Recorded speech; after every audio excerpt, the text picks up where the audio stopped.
జాయింట్స్ని తీసుకొని బాగా వాష్ చేసుకొని పక్కన పెట్టుకోవాలి. ఒక 2 to 3 అవర్స్ మ్యారినేట్ చేసుకోవడం వల్ల చికెన్ చాలా బాగా కుక్ అవుతుంది ఫ్రెండ్స్. ఫస్ట్ నేను ఇక్కడ రుచికి సరిపడా సాల్ట్ని యాడ్ చేస్తున్నాను.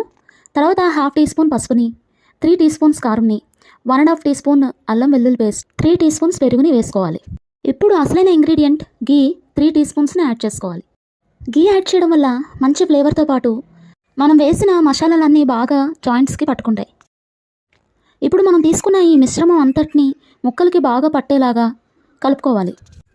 కనీసం 6 to 7 మినిట్స్ బాగా కలపాలి. అంతా బాగా కలిసే వరకు కలుపుకున్న తర్వాత కనీసం 2 to 3 అవర్స్ ఫ్రిడ్జ్లో పెట్టుకోవాలి. ఇప్పుడు స్టవ్ ఆన్ చేసి ప్యాన్ పెట్టుకొని ప్యాన్ హీట్ అయిన తర్వాత జాయింట్స్ వేయించడానికి సరిపడా ఆయిల్ని యాడ్ చేసుకోవాలి.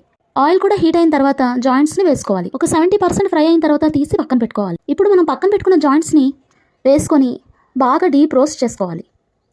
అప్పుడు మీకు జాయింట్స్ లోపల వరకు రోస్ట్ అయ్యి